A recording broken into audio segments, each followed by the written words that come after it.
Je me suis forcé à faire des choses qui m'ont pas plu, mais j'ai réussi à le faire parce que je pense qu'on a une plasticité cérébrale qui fait qu'on s'adapte et émotionnel, on se crée des illusions et puis on avance comme ça, mais je pense que ça m'a pas amené bien longtemps en bonne santé. Concession en adaptation, on s'oublie, on sait plus qui on est. Quand tu seras mort, les gens qui t'ont demandé de suivre un cadre, ils sont pas là. J'aimerais que toutes les personnes puissent découvrir cette sensation-là. Alors pas forcément par une course de 170 km, mais juste se mettre en dehors de sa zone de confort. Ça nous apprend énormément sur nous-mêmes. J'ai eu un instinct de survie qui m'a fait surmonter tout ça, et je pense que le premier pas, c'est l'acceptation. De s'accepter tel qu'on est, d'accepter ses rêves. Donc ça ouvre plein de choses parce qu'on se redécouvre, et finalement il n'y a plus vraiment de limite parce qu'on redécouvre ses rêves d'enfant. Même si c'est pas tous les jours facile, choisir ses propres contraintes, c'est ça la liberté. Je suis Charlotte Desrosiers-Natral et je suis heureuse de vous accueillir sur Pourquoi pas moi. On a tous rêvé un jour de changer de vie. Certains ont osé écouter leur petite voix et ils ne le regrettent pas. Écoutez ces témoignages qui permettent de décrypter ce qui se passe concrètement entre le moment où on se dit dans sa tête « Pourquoi pas moi ?», au moment où on rend tout cela possible. Pourquoi pas moi ? Le podcast qui vous invite à écouter votre petite voix. Dans la vie, il y a des personnes que l'on croise et qui nous marquent. Car ils ont ce petit truc en plus. Olivier fait partie de ces personnes. Je l'ai connu à l'IPAG, l'école de commerce que nous avons fait en commun. Il était déjà lumineux, mais je peux vous dire qu'avec ce qu'il a vécu, il est désormais solaire. J'ai découvert récemment sur LinkedIn qu'il a changé de vie. Il est devenu producteur d'huile d'olive après avoir été banquier. En seulement 4 ans, son huile fait partie des meilleures au monde et il fait partie de jurys, notamment celui du Salon de l'agriculture. Ne pas parler de sport en présentant Olivier, ça serait péché. Car il fait partie de ceux pour qui 40 km de course à pied, c'est une courte distance. Bienvenue dans l'univers d'Olivier Garibal. Bonjour Olivier. Bonjour. Je te propose de nous parler des 2 objets que tu as ramenés pour te présenter, s'il te plaît. Alors, j'ai ramené une carte de Haute-Savoie, Ouais. où je vis, et j'ai ramené une bouteille d'huile d'olive, et producteur d'huile d'olive, c'est devenu mon métier. D'accord. C'était finalement un peu un signe quand on s'appelle Olivier de produire de l'huile d'olive. C'est vrai que ma mère a bien fait les choses et que pour incarner ce que je fais, c'est beaucoup plus facile. Donc c'est vrai que le hasard a bien fait les choses là-dessus. Mais tu n'étais pas producteur d'huile d'olive Non. depuis la sortie d'études. Est-ce que tu peux nous raconter un peu ton parcours ? Alors je suis né à l'île de la Réunion, donc loin des oliviers. J'ai grandi toute mon enfance là-bas jusqu'au bac. Ensuite, je suis venu à Paris pour faire mes études. Alors, ni ma famille ni moi ne connaissions Paris, mais c'était pour nous la capitale de la France. Donc j'arrive à Paris. Tu as déménagé avec tes parents et ton Non, frère ? tout seul. Juste tout seul ? Ouais, tout seul. Une valise, des affaires dedans.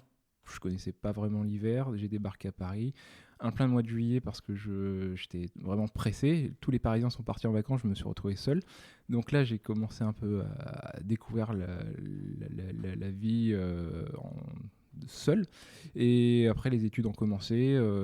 Et puis après, j'ai fait une école de commerce. Enfin, avant, j'ai fait 2 années de médecine où j'ai rencontré celle qui est devenue ma femme aujourd'hui. D'accord.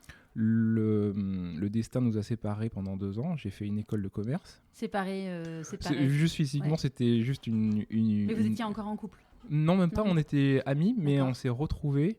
Et quand on s'est retrouvés, on a eu un coup de foudre pour la seconde fois. Donc voilà. Super. Et quand t'es déménagé, t'as déménagé à Paris, du coup, t'es un peu inquiet, t'étais excité ? J'étais excité. En fait, je suis arrivé à Paris. Pour moi, c'était un peu... Quand on quitte la Réunion, on présente la métropole comme le savoir, comme là où on apprend les choses, où tout était en avance. Et j'avoue, quand je suis arrivé à Paris, j'ai pas trouvé ça du tout plus en avance qu'à La Réunion, plus sympathique, que les gens étaient plus évolués. Donc c'est là où j'ai commencé à déchanter. La vie va très vite, les gens n'ont pas vraiment le temps de vous aiguiller dans le métro. Les gens sont stressés à Paris. Les gens sont assez stressés, ouais. Et c'est surtout en fait le manque de lumière et le manque de verdure qui m'a un peu perturbé. Voilà, La Réunion, moi je voyais la montagne de chez moi, la mer en même temps. Je prends mes baskets, j'étais dans un champ de canne à sucre en train de courir. C'était vraiment, je me suis pas rendu compte jusqu'alors que la chance que j'avais d'y être né. Et puis voilà, donc ça m'a fait comprendre la chance qu'on a de vivre sur une île comme la Réunion, de cette enfance, etc. que j'ai eue. Bon, après, on s'adapte. Et donc parce que voilà, c'est quand même un effort financier, c'est quand même un investissement et puis un engagement moral. Moi, j'ai décidé de quitter la Réunion pour faire mes études, on ne m'a pas forcé.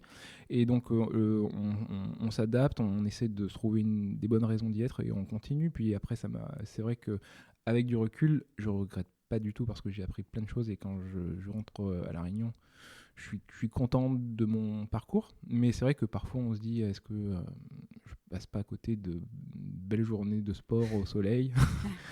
Voilà. Donc au début c'était on entre dans la vraie vie à se gérer son petit budget, découvrir. On sort de sa zone de confort et finalement on apprend beaucoup sur soi, sur ce qu'on aime et sur ce qu'on n'aime pas très rapidement. Ouais. Voilà. Après je fais des études de commerce, les maths j'aime ça, donc plutôt la finance. Et il y a un côté rassurant à l'époque quand j'ai fait ça, la finance, même si au fond de moi je suis plutôt un artiste. Donc Pourquoi voilà. tu es un artiste ? J'aime le dessin, j'adore le dessin et j'aime être dehors. Okay. Ce que j'aime, c'est le mouvement, c'est le mouvement d'un crayon sur un papier, c'est l'action, c'est pas vraiment passer des heures derrière un bureau, mais il y avait ce côté rassurant qui m'a fait encore m'adapter. Et donc, voilà. Bon, je pense qu'on est capable de tout faire en y consacrant du temps. Donc, du coup, on s'adapte et on fait les choses voilà, un peu parce qu'on est conditionné. Et pourquoi d'ailleurs médecine ? Parce que on est loin du dessin et du dehors. Ouais, on est loin du dessin, mais là aussi, mon père était médecin. J'aimais beaucoup ce qu'il faisait. Ouais. Et j'ai un rapport au corps qui est pour moi, l'épreuve du corps est assez parlante. Alors, je sais pas s'il y a un terme scientifique, kinesthésique, je crois. C'est quelque chose qui, pour moi, est très important. Donc, je suis sportif depuis petit. Ouais. Voilà, j'aime endurer les choses au niveau corporel, c'est-à-dire l'effort. L'effort de l'endurance, donc j'ai fait beaucoup de tennis, beaucoup de vélo, beaucoup de surf, beaucoup de natation, la randonnée, la course à pied. Moi je pouvais pas passer une journée sans avoir transpiré 1 litre, 2 litres et en fait les sensations du corps en mouvement, c'est ce qui me parle et forcément on peut être amené à se blesser, ça m'est arrivé.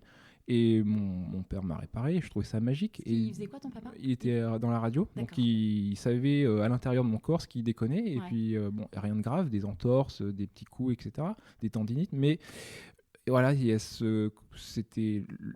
j'ai appris à comment fonctionnait le corps. Il se casse, il se répare, on repart plus fort. Et ça, c'était... Voilà, je me suis pas trop posé de questions, ça me plaisait vraiment. Et ça me plaît encore aujourd'hui. Donc, tu as fait tes 2 premières années de médecine Ouais, j'en ai fait une. Ouais, j'ai fait une première année de médecine. Ouais. En même temps, je m'adaptais à cette vie à Paris. Mm-hmm. La première année, c'est un concours. Ouais. C'était vraiment dur pour moi de découvrir cette nouvelle vie, d'être seul, de me gérer moi-même, de faire mes études, de comprendre la compétition dans laquelle j'étais. Parce que c'est vrai qu'en étant à La Réunion, on n'est pas trop aguerri sur le côté compétitif au niveau des études, même si on n'a pas du tout un baccalauréat à cocotier. On est vraiment assez... Ouais, non, c'est vrai qu'au niveau des études, on est assez bien, mais c'est surtout la vie qui est assez différente. Et on a... Bon, ceux qui ont réussi la première année, ils étaient chez papa, maman, on leur faisait à manger, ils faisaient pas les courses, ils bossaient, et puis voilà, moi je devais faire tout. Ils avaient le cocon familial pour les ils étaient, les voilà, exactement. Je pense que il faut avoir une autodiscipline assez forte pour se dire voilà, il faut travailler maintenant. Et puis j'avais pas de recul sur la dose de travail que je devais faire. Voilà, il y a plein de choses qui ont fait que j'ai pas eu le concours. Bon, après c'était un concours, j'étais pas mal classé, mais je l'ai pas eu. On prenait 100, on était à peu près 800, voilà, avec une grande part de redoublants. Bref, c'était pas gagné. Et en même temps, ma vie à Paris m'a pas plu. Donc quand je suis rentré à La Réunion pour mes études, pour les vacances, Ouais. j'ai passé un mois de vacances. Au bout de ce mois de vacances, il fallait reprendre l'avion. Et je suis arrivé à l'aéroport. Mon oncle m'a accompagné. Et là, je lui ai dit, je peux pas prendre l'avion.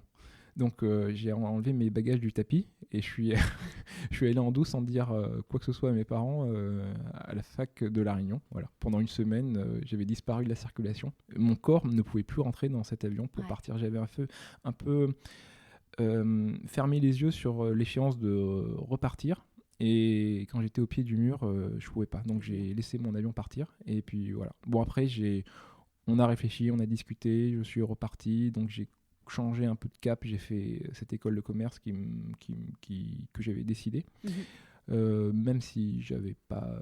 Ouais, c'était pas du tout des études d'art, mais c'est vrai qu'à un moment donné, je me suis posé la question, qu'est-ce que je peux faire, qu'est-ce que je vais faire. Mais voilà, j'ai l'impression d'avoir raté une année, de devoir faire quelque chose qui ne serait plus un coup d'essai, où là, il fallait réussir. Voilà.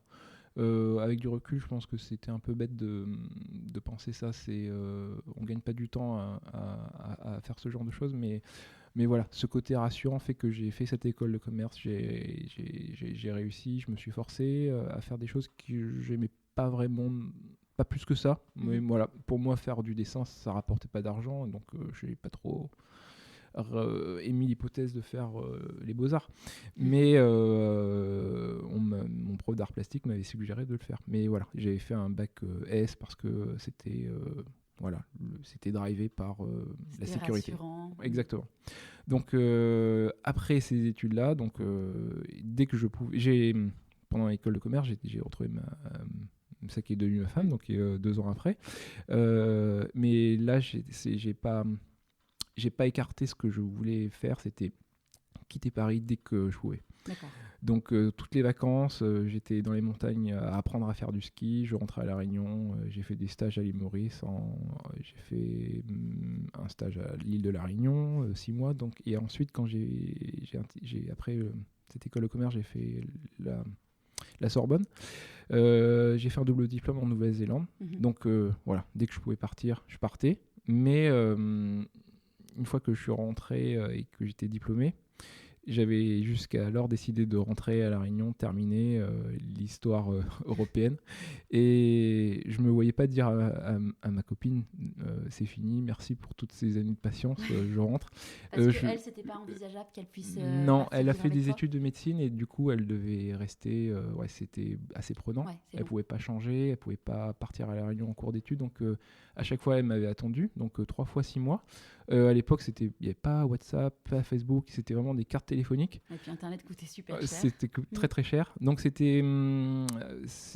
on était vraiment accrochés, on était contents quand on se revoyait, et puis j'étais content que l'histoire dure, et c'est vrai qu'elle m'a aidé à rester à Paris, à avoir une raison supplémentaire d'y rester. Mais pour moi, c'était sûr, dès que j'avais mon diplôme en poche, j'avais fait ma part de travail et je rentrais chez moi. Et quand je l'avais dans la main, je me suis dit non, je ne peux pas faire ça. Et donc je me suis dit, si je reste pour elle, donc je me marie, et c'est ce qui s'est fait. Et donc elle a fait son internat à Tours. Donc là, dès qu'elle était à Tours, j'ai travaillé dans l'audit chez Ernst & Young, et voilà, au bout de 3 ans, je me suis dit, je te rejoins à Tours parce que Paris, je ne peux plus. Je suis arrivé à Tours, et là, c'était le plat pays. Alors Tours, j'ai bien aimé parce que c'était une ville de taille humaine, mais pas de relief. Et j'avais l'impression d'étouffer. D'accord. Donc je suis retourné à Paris. Pendant combien de temps t'es resté à Tours avec elle ? 2 mois. D'accord. Ou 1 mois. Donc c'est vrai que là, je me suis dit, bon, il y a quelque chose qui... Je me rends compte de ce qui me manque. Moi, je voulais de la montagne, je voulais vivre dans un terrain de jeu. Un terrain de jeu qui me parle et qui me rappelle ce que j'ai vécu à La Réunion, c'est-à-dire des montagnes, un point d'eau, que ce soit un lac ou la mer. J'avais un vélo de montagne à Tours, je pensais que c'était facile d'y aller, mais en traversant de Tours aux Alpes, c'est compliqué de le faire tous les week-ends, donc je me suis dit, bon, Finalement, de Paris, c'est plus facile.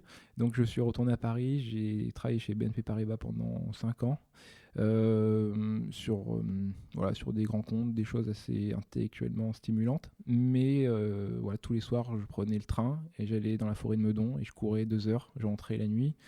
Et quand je rentrais la nuit, là, j'étais content. Donc, je me suis dit, bon, cette vie, elle est un peu spéciale quand même parce que je pense que je suis pas à ma place. Mes copains, s'il fallait que je les voie, il fallait que j'aille dans un bar à 23h et à boire des bières. Moi, c'était pas du tout mon truc. Je prenais une limonade, un verre d'eau, et puis je sentais que j'étais pas dans la bonne mouvance. Donc voilà, je pense qu'à un moment donné, je me posais déjà des questions, mais on se dit comment faire pour partir de cet endroit en trouvant du travail en France, en n'étant pas à son propre compte. Donc c'est vraiment quelque chose qui m'a travaillé. Parce qu'à cette époque-là, oui, t'envisageais pas de te dire je me lance à mon propre compte. Non. À cette époque-là, j'avais envie de créer ma société, mais je ne savais pas dans quoi. D'accord. Alors, tu avais quand même une petite voix du coup qui te disait un jour je serai mon propre patron. D'ailleurs, j'ai fait cette école de commerce parce que je me suis dit dans le commerce, voilà, en gros, on achète un produit 1, on le vend 2 et on gagne, voilà. Je me suis dit, j'apprends quelque chose qui me servira pour que je puisse me débrouiller tout seul. Donc le commerce, c'est le premier métier du monde. Donc je me suis dit, voilà, ça c'est quelque chose qui m'aidera tôt ou tard. C'était quelque chose que tu disais quand tu étais petit Quand tu étais petit, tu disais, quand je serai grand, qu'est-ce que serait ton métier Alors, ça, je l'ai retrouvé plus tard dans des phases d'introspection, mais mon premier métier que je voulais faire, c'était jardinier. D'accord. Voilà, ça, c'était le plus profond. Quand je voyais mon jardinier, quand j'étais vraiment petit, 4 ans, 5 ans, je me suis dit, je voudrais être jardinier. Je voudrais travailler dehors. Pousser la brouette, la tondeuse, couper des branches, ça me plaisait vraiment. Et puis après, c'est assez physique, ça me convenait. Et puis après, bon, les parents médecins, parents dans la... Ta maman aussi est médecin ? Non, elle est juriste, donc D'accord. elle était greffier, donc elle a fait du droit, donc dans les études, ils envisageaient droit ou médecine, c'était assez étriqué comme choix. Tes parents, c'était ça, mon fils, tu seras médecin ou tu feras le droit ? Mon père, c'était tu fais ce que tu veux, ma mère, c'était fais quelque chose qui soit rassurant quand même. Donc c'était pas clairement dit, mais c'était très suggéré. D'accord. Donc, et puis, il y a quelque chose, même dans les non-dits, je pense qu'il y a quand même un conditionnement familial qui fait que, voilà, t'as vu, ton cousin, il fait du droit, ton frère, il est fort en maths et machin, tout ça. Donc, du coup... Vous êtes 2 frères ? On est 2. Et lui, pas du tout sportif. C'est lui l'aîné ? Non, c'est lui qui est mon cadet de 2 ans. Et donc, lui, c'est vraiment l'intellectuel, fort en maths et tout. Donc, voilà, on est assez différents, mais on est très proches. Ouais. Mais lui, il était dans le bon cadre familial. Donc, voilà, s'il n'y avait pas de sujet à son égard. Toi, mais t'étais un peu le truc lion, du coup, je veux être artiste, j'aime dessiner. Complètement. Moi, c'est j'aimais ce qui... Ouais, moi, c'est le mouvement, c'est des choses qui sont pas vraiment rassurantes, mais c'est ce qui me parle. Et du coup, c'est vrai que je me suis forcé à faire des choses qui m'ont pas plu. Mais j'ai réussi à le faire parce que je pense qu'on a une plasticité cérébrale qui fait qu'on s'adapte et émotionnel, on se crée des illusions et puis on avance comme ça, mais je pense que ça m'a pas amené bien longtemps en bonne santé. Mais oui, c'est pas très compliqué. Mais on a du mal à se projeter dans quelque chose qui soit vraiment palpitant. Donc du coup, je me suis dit, j'aurai un métier, voilà. Mais dès que je peux partir, dès que je peux faire du sport, je le fais. Et est-ce que ça va me suffire ? Je sais pas. Mais donc voilà. Donc bosser dans le secteur bancaire, c'était des horaires assez fixes. Le soir, j'avais ma soirée, mais parce que toi, tu fais pas, tu fais des trails, moi j'aime courir, j'aime éprouver quelque chose physiquement, c'est-à-dire que j'aime sortir de ma zone de confort, c'est là où je trouve du plaisir. Alors, Ça a rien de maso. Non, mais c'est vrai que je me sens vivre quand je viens d'avoir couru 2 heures et que voilà, j'ai les muscles un peu fatigués. J'ai l'impression d'avoir fait quelque chose. Voilà. La plus belle prouesse physique que t'aies faite, c'était quoi? Je pense que c'était le Tour du Mont Blanc, donc l'UTMB, c'était il y a 2 ans. Le Tour du Mont Blanc, c'est une course de 170 km. J'avais fait avant le Grand Raid de la Réunion, donc c'est la traversée de l'Is qui fait 170 km aussi, 10 000 mètres de dénivelé sur les deux courses. Je choisis l'UTMB parce que j'ai eu un problème de chaussure qui m'a fait perdre mes capacités de courir. Donc au bout de la mi-parcours, j'ai dû marcher. Marcher à peu près 70 km, c'est assez long. Avec des douleurs surtout. Mais je voulais pas lâcher. Et donc du coup, j'ai passé des caps des caps de mentaux qui m'ont fait finir cette course. Donc j'ai puisé vraiment très très loin dans mes réserves pour pouvoir la finir. Et puis il y avait ma femme qui était là aussi au bon moment où je voulais vraiment abandonner. Donc ouais, cette course m'a marqué parce qu'elle était difficile, elle s'est pas passée comme prévu. J'ai fait 33 heures, donc c'était vraiment, je pense que ouais, c'est un très bon temps. Donc pendant 33 heures, tu cours et après tu marches? Je cours dans toutes les descentes, sur tous les plats. Et dans les montées, on marche bien, assez vite. Ma question va paraître bête parce que je suis... tous les gens qui me connaissent savent que je suis pas du tout sportive. J'ai fait le Marseille-Cassis, j'ai un peu l'impression d'avoir fait les JO. Je l'ai fait une fois dans ma vie et c'est tout. C'est déjà un bon début. Et en fait, mais du coup, tu dors Non, je pense qu'on a tellement d'adrénaline et tellement... voilà, on a envie d'être là, c'est pas pour dormir.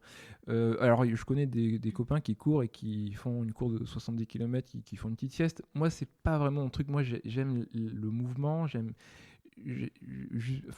crois que sur le Grand Raid où j'ai mis 40 heures, j'ai dormi peut-être 10 minutes, mais alors surtout que moi, je cours mieux quand c'est la nuit. D'accord. Donc, sur toutes ces courses où j'ai couru 2 nuits dehors, sur ces 2 courses-là, les phases où j'étais le plus rapide, c'était pendant la nuit. D'accord. Alors, je pense que c'est parce que je suis vraiment dédié à ce que je fais. Je suis pas parasité par le paysage, par les gens autour. Je suis vraiment concentré dans le faisceau de ma lampe frontale qui fait pas plus d'1 mètre de large. Donc, le temps passe très très vite. Je suis complètement dans ma bulle. Je pense à rien d'autre. J'ai l'impression de voler. Et non, parfois je sens même pas la faim ni la soif. C'est vraiment c'est une sensation c'est assez addictive en fait de courir la nuit. Donc non, je dors pas. Et puis après, je pense que le corps, moi je suis très à l'écoute de mon corps, donc je fais tout à la sensation. On va de l'avant. Si on dort, c'est du temps perdu. De toute façon, le chemin il va pas se faire tout seul, donc ça sert à rien. C'est pas sur un tapis roulant. Non, c'est quelque chose qui m'a beaucoup appris. C'est que voilà, on est seul face à son choix, parce que si j'ai couru autour du Mont Blanc, je suis là parce que j'en ai eu envie, je l'ai décidé. Et personne va me pousser, quoi. Donc on est libre d'être là, et on a son destin, donc cette ligne d'arrivée dans les jambes. Donc on fait pas la course contre les autres. Ça c'est un truc qui est important de souligner sur ces courses longue distance. Je pense pas que ce soit le format qui me convienne pour la performance. Moi, je pense que je suis beaucoup plus fort sur des courtes distances. Entre guillemets, c'est 40 km ou 30. Mais sur les longues distances, je le fais plus pour l'aventure et pour l'introspection. Et je pense que je fais pas ces courses-là contre les autres ou contre moi-même, mais je les fais pour moi. Et donc c'est pour ça que le chrono a très peu d'importance, mais c'est vrai que à chaque fois que j'ai fini une course qui m'a demandé d'aller vraiment assez loin à découvrir mes limites, on revient assez différent. On revient en tout cas pas pareil. Ouais. Et ça, on se découvre. Et je pense que j'aimerais que toutes les personnes puissent découvrir cette sensation-là. Alors pas forcément par une course de 170 km, mais juste se mettre en dehors de sa zone de confort. Et alors soit en intensité, soit en endurance, soit par, je sais pas, la natation, d'autres sports. Enfin, pour moi, le sport, c'est assez parlant, c'est assez facile. Mais voilà, sortir de sa zone de confort, ça nous apprend énormément sur nous-mêmes. Et on revient, je pense qu'on est vraiment dédié à ce qu'on fait. C'est dur à expliquer, mais je pense que quand on court des longues distances, on peut être parasité par des pensées négatives qui peuvent nous dire arrête-toi là, t'as trop mal, tu vas trop loin, t'es jeune, ça sert à rien de te bousiller une articulation. Voilà, il y a plein de raisons d'arrêter. Mais voilà, quand on arrive à éteindre toutes ces pensées parasites, on repousse ses limites, ou en tout cas on les découvre. Encore une fois, là, le corps s'adapte aussi à l'effort. Bon, ça nécessite beaucoup d'entraînement. On se lève pas un matin. Justement, c'était une question que j'allais te poser. Bon, forcément, ça, en effet, c'est une rigueur de vie. J'imagine à la fois en termes d'alimentation, de sommeil. Ta femme, elle le vit comment ? Alors ça c'est un style de vie. Pour moi, ça fait le sport, c'est pas je vais faire du sport et je reprends ma vie d'à côté. C'est une continuité. Ça fait partie de toi. Voilà, c'est inscrit dans ce que je suis. Pour moi, une journée sans manger, une journée sans sport, c'est pareil. Il manque quelque chose. Donc voilà, bon, ça peut m'arriver d'avoir une journée sans sport, mais comme une journée sans manger. Mais c'est un ingrédient d'un quotidien et c'est sur ce long terme que moi j'ai intégré ce sport. Alors tous les sports, mais la course à pied c'est assez facile. Ça fait partie de ma vie. J'envisage pas une semaine ni une journée sans avoir mis le nez dehors et sans avoir couru ou faire du vélo ou faire de la natation. Voilà. Donc, mais l'impact sur la famille, il y en a un. Alors, j'essaie de faire en sorte que ce soit transparent pour ma famille. Et pour ma femme, j'essaie de faire en sorte que pour elle, je ne cours pas et que ce soit pareil en fait. Donc je cours soit quand elle travaille. Donc moi, je travaille, je suis à mon compte, donc je m'organise, j'organise ma journée comme je veux. Donc je cours en journée. Le soir, je m'occupe des enfants, je fais les courses. Enfin, voilà, j'ai une vie normale comme si je courais pas du tout des longues distances. Le week-end, bien sûr, je cours, mais comme quelqu'un prendrait l'air ou irait faire, je sais pas, une sieste. Moi, je fais pas trop de sieste, donc je vais courir à la place. Donc voilà, il y a pas vraiment d'impact. Il y en a un, mais il est assez mineur face à la dose d'entraînement que je fais. Pour moi, c'est pas un entraînement, c'est vraiment vivre la vie que je veux. Je le vois pas comme un entraînement, mais comme un moment dans la vie où je me consacre du temps.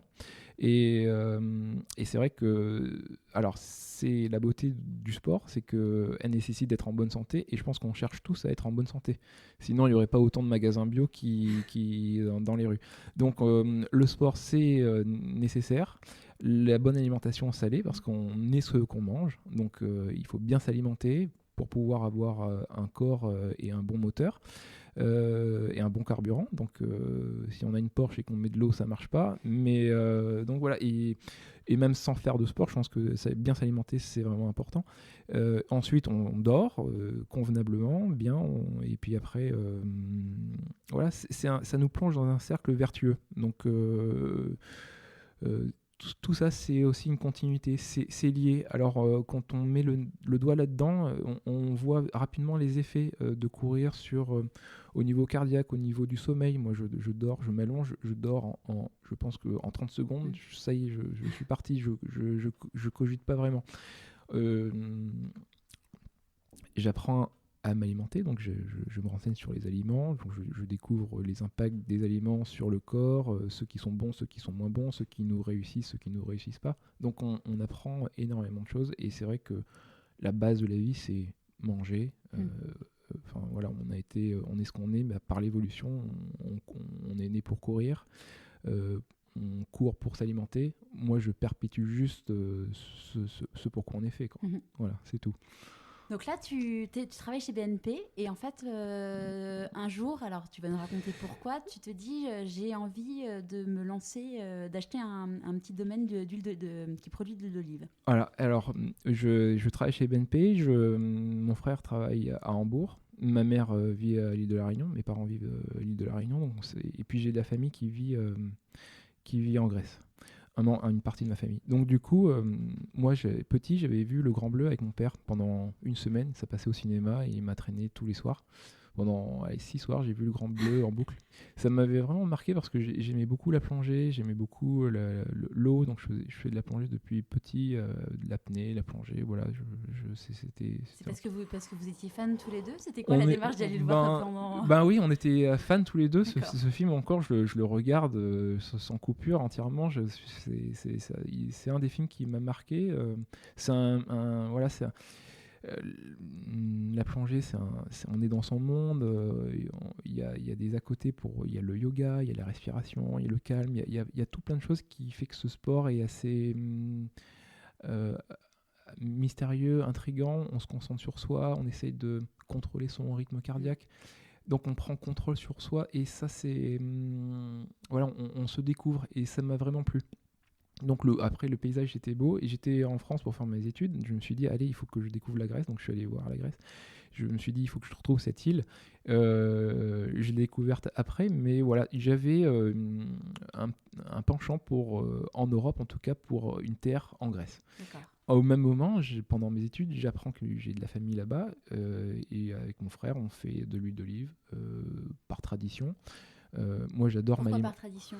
Notre famille Votre famille en Grèce fait. Alors, ils sont nés en Grèce, okay. donc nés à l'endroit où nous on a acheté notre livret. Ouais, donc c'est dans le sud du Péloponnèse, près d'une ville qui s'appelle Kalamata. Mm-hmm.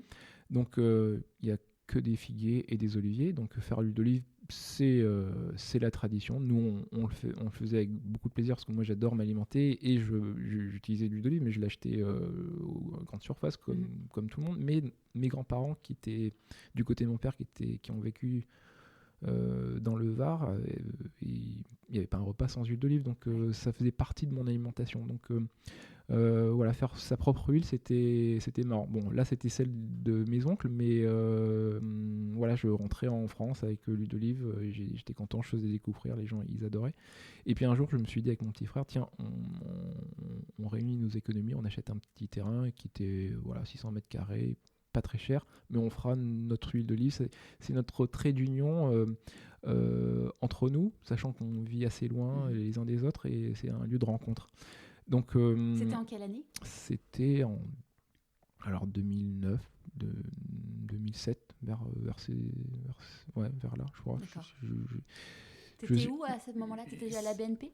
J'étais à la BNP, ouais. C'est marrant parce que, je t'expliquerai après, j'ai eu un événement, mais ce qui s'est passé avant cet événement, j'ai plus trop de mémoire. D'accord. Donc voilà, j'ai cette livret-là, je fais de l'huile d'olive. Donc là, vous avez de l'aide sur place parce que tu vis à Paris, ton frère à Hambourg? Oui, alors nous c'est tout simple, hein. On découvre ce qu'on fait en faisant. Donc on a le livret, c'est le système D. Quand on n'est pas là, il se passe rien. D'accord. Quand on est là, on récolte. On sait que y a une date de récolte, donc on y est. Les olives sont matures, on récolte, on va au moulin, on fait presser. Okay. On achète un fût parce qu'on ne veut pas la mélanger aux autres. On veut vraiment notre produit, donc on met dedans et puis après on remplit des bouteilles à la coopérative et puis voilà. Okay.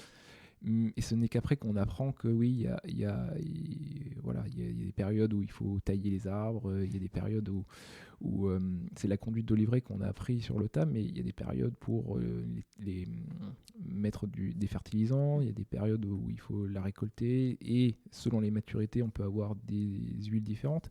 Mais ça, on l'a appris petit à petit. Mais comment vous l'avez appris? Vous êtes formé? Oui, alors je me suis formé avec mon petit frère, avec Alexandra Gauquelin-Rocher, qui est une oléologue, okay. Son métier est le fruit aussi d'une reconversion, parce qu'elle avait son entreprise à Paris dans la communication. Et elle a été passionnée par un voyage dans les Pouilles par l'huile d'olive, et donc du coup elle en a fait sa formation de oléologue, et elle forme des amateurs. D'accord. Donc nous on s'est formé auprès d'elle, auprès de Cécile Le Galliard aussi, qui est une oléologue diplômée d'une université de Roanne en Espagne sur l'huile d'olive, et donc c'est 2 références en France. Ouais. Sur l'huile d'olive, donc c'est auprès d'elle qu'on s'est formé. Et à partir de quand vous êtes formé alors? On s'est formé au bout de la 6e année, après qu'on ait commencé à faire notre propre huile. On s'est formé 5e année, parce qu'on s'est formé quand j'ai décidé que faire de l'huile d'olive, ça serait mon métier. Je me suis dit là... Justement, quand est-ce que tu t'es dit que ça allait être ton métier? J'ai cette vie un peu en grand écart entre... mes penchants naturels pour être dehors et faire du sport, et l'adaptation que je me suis forcé à faire en travaillant dans la finance, fait que, et je pense que ça vient de là, à vivre à l'endroit où je suis pas vraiment à ma place. Je pense que j'ai peut-être somatisé quelque chose. Bon, j'ai eu une tumeur sur le nerf facial, donc à la base du cou, mais on a découvert cette tumeur-là en m'opérant, et avant de m'opérer, c'était un petit kyste qu'on était censé m'enlever. Donc une découverte fortuite lors de l'opération qui, pour moi, je me suis endormi vraiment avec quelque chose de très bénin. Je me suis réveillé avec une paralysie faciale définitive, et on me l'a annoncé au réveil comme ça. Bon, ça s'est pas passé comme prévu, désolé, vous avez une paralysie faciale définitive, parce que c'était pas un kyste, c'était une tumeur que vous avez eue. Donc on est en train de faire des analyses pour voir si c'est une tumeur bénigne ou maligne. De toute façon, on va faire des prélèvements, vous allez faire un protocole de recherche si il n'y a pas d'autres tumeurs dans le corps, sur vos nerfs. On pense à telle maladie, à ci, à ça. Donc voilà, là, la vie, elle change brusquement, parce que je courais déjà des distances convenables. Je prenais de faire une course à La Réunion de 70 km. J'étais vraiment... j'avais tout mis de mon côté par plaisir pour être en bonne santé. Et je m'endors dans cet hôpital. À côté de moi, il y a quelque chose qui m'avait marqué. Je partageais ma chambre avec un malade que je connaissais pas, mais à l'Ousson de Savoie, j'avais compris qu'il avait un cancer de la gorge, un truc assez grave. Et je me suis dit, waouh, ça c'est... dans la vie, il y a des choses graves, donc j'espère que moi ça ira. Et le lendemain, je me suis réveillé avec la tumeur, le visage paralysé. Quelque chose, bon, dans l'échelle de valeur, c'est peut-être pas vrai de façon absolue, mais dans la mienne, je me suis dit, voilà, en une nuit, mon cas est devenu plus grave que le sien. Même si en vrai je sais pas vraiment ce qu'il a eu, je sais pas si c'est vrai, mais voilà, je me suis dit, voilà, en une nuit tout a changé. Ma perception des choses et de l'avenir a changé, parce que je me suis dit, qu'est-ce que ça veut dire que le visage de paralysé, donc s'il y a plein de conséquences, mon œil il peut plus se fermer, il est tout le temps ouvert, donc je peux avoir un dessèchement de ma cornée. Je dois dormir avec un sparadrap qui me ferme l'œil, que je pose moi-même, avec de la graisse sur la cornée. C'est encore le cas aujourd'hui?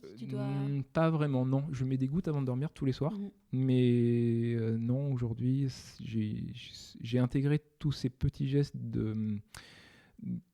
qui m'aident à préserver mon œil surtout. Mais non, par contre, j'ai eu plusieurs chirurgies réparatrices pour retendre ma paupière, pour me mettre une plaque d'or dans la paupière pour qu'avec le poids, mon œil puisse se fermer dans la journée.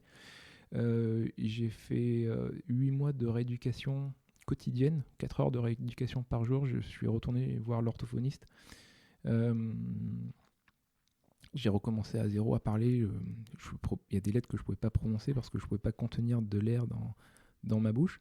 Quand je buvais un verre d'eau, ça bavait sur le côté.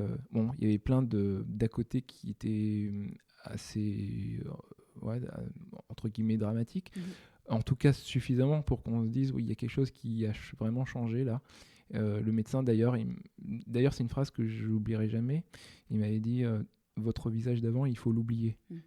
Et c'était le seul médecin qui pouvait faire quelque chose, qui m'avait fait donc une autogreffe, une greffe d'un nerf sensitif. Et il m'a dit, on va faire une expérience parce que j'ai pas de recul. En 10 ans d'archives, à l'hôpital, on n'a pas trouvé un cas comme le vôtre. Donc on fait une expérience. On vous greffe un nerf sensitif. Si le nerf moteur repousse, peut-être qu'il y a, par chance, il y aura une connexion nerveuse et ça va redémarrer. mais c'est qu'à vous qu'appartiendra la rééducation. Mais une chose est certaine, votre visage d'avant, il faut l'oublier. Donc ça m'avait marqué. Et au final, les tumeurs, elles étaient bénignes ? Finalement, elles étaient bénignes, mais je l'ai su assez rapidement, mais j'ai quand même attendu 2 mois de recherche avec de stress, de scanner, IRM, corps entier, injecté, non injecté, bref. On est un peu sur le fil du rasoir, alors on ne sait pas trop si... oui, j'ai envisagé ma vie à très court terme, sachant que j'avais un petit garçon qui allait naître 2 mois après. 2 mois après ton opération, 2 mois après mon opération, j'ai mon petit garçon qui est né. Donc ça fait énormément de contraste entre les bons événements et les mauvais. Ah, tu m'étonnes. Et voilà. Donc du coup, ça... bon, l'ascenseur émotionnel... c'est des extrêmes. Sur ce lit d'hôpital, je fixais le plafond en attendant. Donc ça a duré je suis resté 1 semaine à l'hôpital, donc à cogiter, seul dans ma chambre. Fixé au plafond parce que l'œil est toujours ouvert et puis bon, l'esprit pas du tout tranquille. Je pense que c'était les plus longues journées de ma vie où on redessine un peu toutes ces perspectives, tous ces projets. Et puis ce que je me suis dit bon, la vie, je me suis dit voilà comment le dernier jour de ma vie va se passer.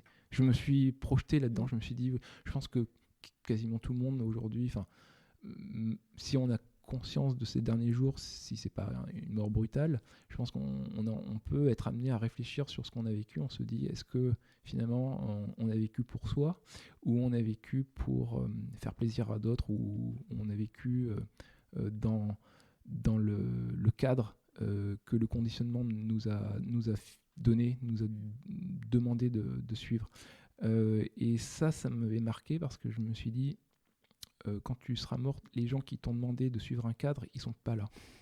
Ou alors, ils seront pas vraiment là pour t'accompagner. Ces derniers instants t'appartiennent à toi seul. Et si tu es fier de ce que tu as fait, je pense que tu pars tranquille. Mais s'il y a quelque chose à côté duquel tu es passé, je pense que c'est une fin assez triste. Donc je me suis dit, ok, à partir de maintenant, je fais ce que je veux. Et je m'en donnerai les moyens. Donc, je me suis dit, est-ce que je peux encore boire dans une gourde ? Une gourde je me suis dit, si je peux encore courir et je peux boire en courant, j'aurai encore quelque chose qui me rappelle à moi. Et je pouvais, sur un coin de ma bouche encore, sans que l'eau ne fuit. Donc, c'était ma première pensée vraiment optimiste. Je me suis dit, ok, je pense que j'ai encore un avenir.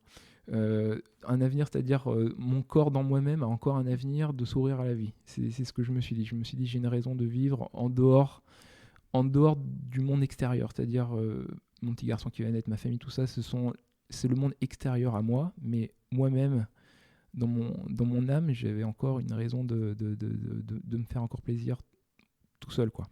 Donc ça m'avait mis déjà sur la piste que voilà, j'intégrerai le sport comme élément de mon quotidien et je ferai aucune concession. Pour se reconstruire, c'était vraiment capital. Ensuite, je me suis dit, j'ai toujours voulu monter ma boîte, je sais pas dans quoi, et ce projet d'huile d'olive avec mon frère était là. Je me suis dit, mais voilà, moi, ce que j'aime, c'est le concret. Je vendais des produits financiers, des produits un peu abstraits, auxquels moi-même, j'y croyais pas parce que ça me plaisait pas. Mais là, c'est une bouteille d'huile sur la table, on la goûte ensemble. Si tu aimes, tu la prends. Si tu n'aimes pas, tu la laisses. Et puis voilà. Donc ça m'avait vraiment plu. Et je me suis dit, ça sera mon métier. Je vais être producteur d'huile d'olive. Donc je vais apprendre à me former parce que je ne veux pas le faire comme ça au hasard. Être autodidacte un peu, mais je me suis vraiment entouré des références. Alors, j'ai pas fait exprès de trouver ces personnes-là, donc Cécile et Alexandra. J'ai envoyé une huile d'olive à Cécile en tapant sur Google oléologue. Je suis tombé sur elle, je la connaissais pas, je lui ai envoyé. Elle m'a rappelé, elle m'a dit, est-ce que ton huile, je peux l'utiliser pour faire un concours ? Là, je me suis dit donc elle est bonne. Elle m'a dit voilà, elle est excellente, équilibrée, etc. Je me suis dit donc on a un bon départ. Et quand j'ai eu ce verdict et que j'ai compris après qui c'était, que c'était vraiment une référence. Je me suis dit, ok, donc l'horizon s'est ouvert. Et je me suis dit, je suis dans des bons starting blocks, j'ai pris un bon départ et fonce. Donc là, tu étais encore chez BNP à cette époque-là ? J'étais chez BNP en congé maladie. Ouais. Et j'étais encore à Paris. Mais voilà, depuis 6 mois, avec ma femme, lors de nos voyages du week-end, je lui disais il faut qu'on découvre la France parce que moi, il faut que je me projette dans un autre endroit que Paris. Ouais. Donc tous les week-ends, on était soit à Biarritz, soit dans les Alpes.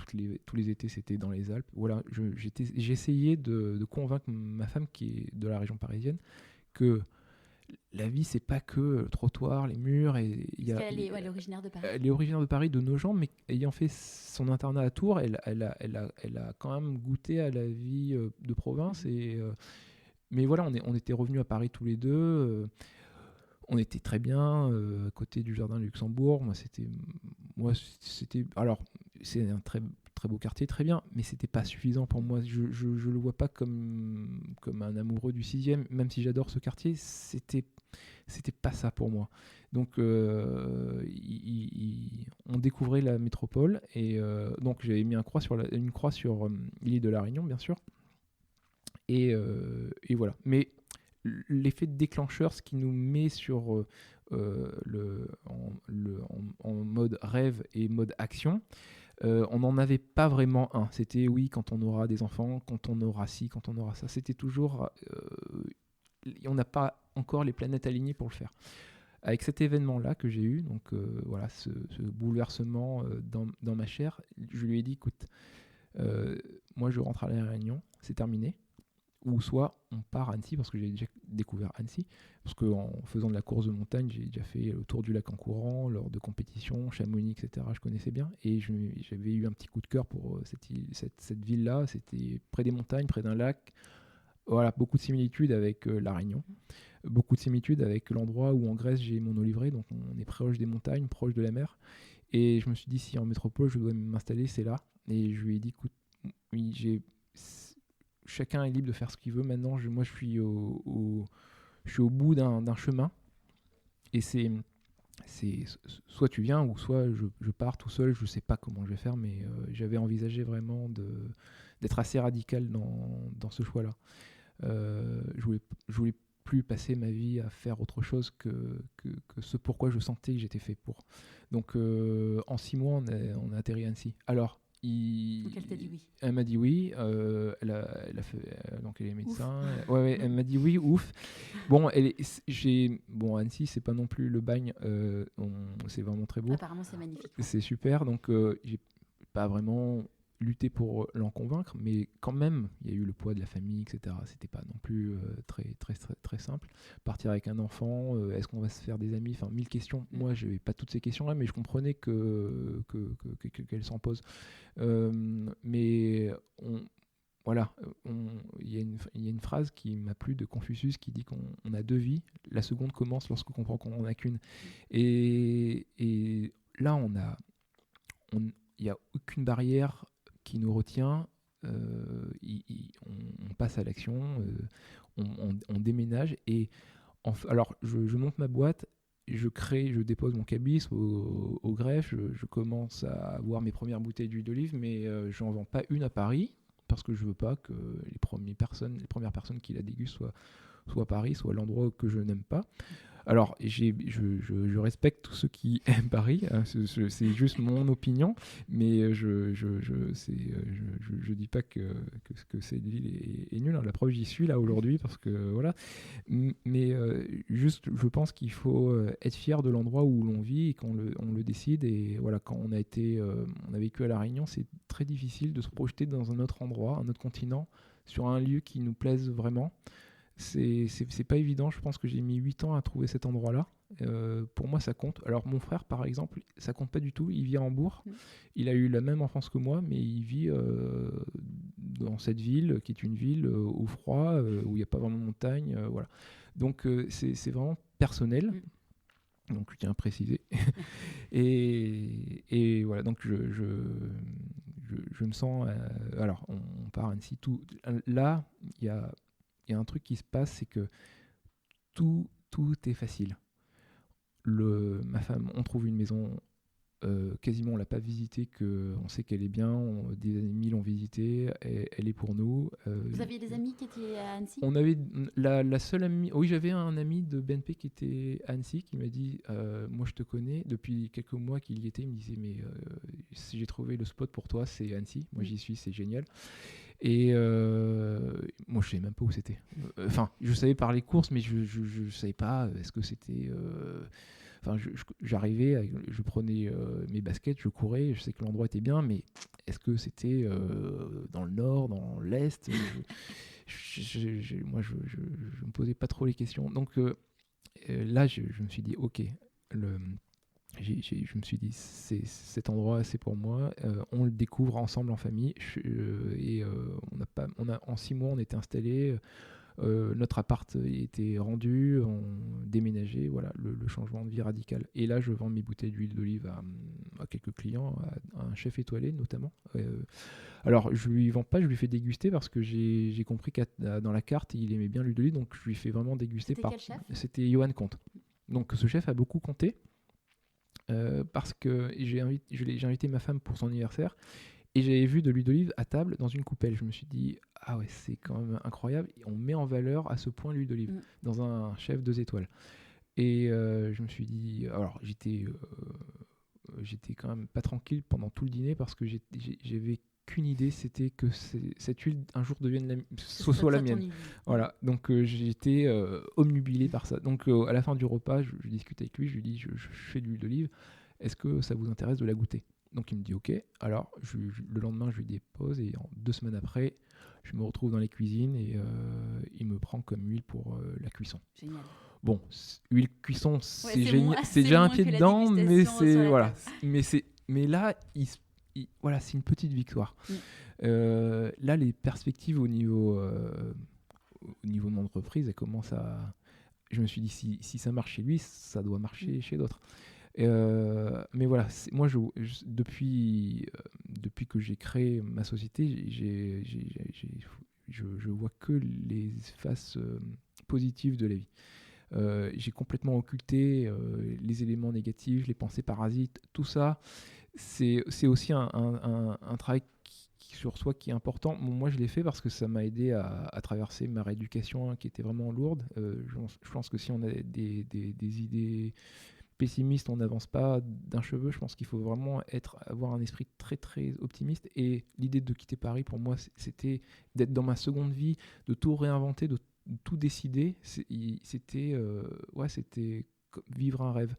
Donc ça m'a beaucoup... je pense que ma rééducation a fonctionné parce que j'étais vraiment tourné dans un esprit très, très positif où finalement, je me suis dit, j'ai la chance d'avoir... eu ce drame entre guillemets parce que c'est Christine Michaud qui est une personne qui fait la psychologie positive que je vais interviewer là au mois de mars qui appelle ça un cadeau mal emballé. Oui, c'est vrai que c'est bien trouvé. C'est exactement ça. Alors je me suis jamais dit quelle tristesse, ta vie est fichue, etc. C'est terminé.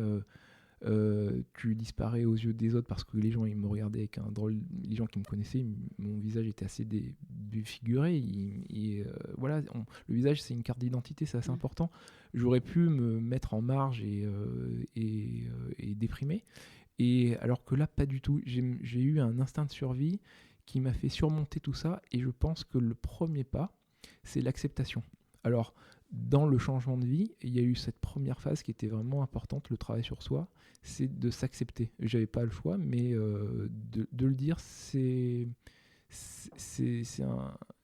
un élan vers la guérison. Tu t'es fait aider ? Oui, alors je me suis fait aider par une orthophoniste qui est une référence. Mais sinon, au niveau psychologique, je me suis pas fait aider. Et c'est là, je pense qu'une lacune dans le côté médical, c'est que l'annonce de ce que j'avais eu était assez brutale parce qu'elle était plutôt légale, mais elle n'était pas prise avec des pincettes. L'orthophoniste, elle était très bien, elle me donnait des perspectives de guérison, mais pas une prise en charge psychologique. Mais quand on vous dit d'oublier votre visage et de tout réinventer, c'est quand même assez lourd. Du coup, j'avais le sport qui m'a vraiment aidé. Donc, je me suis et je me suis aidé tout seul. En fait, le sport m'a aidé. C'est-à-dire que je me suis dit, ok, si un jour mon visage rebouge, je vais le sentir, donc je veux tout ressentir. Je me suis mis à courir sans chaussettes, en plein hiver.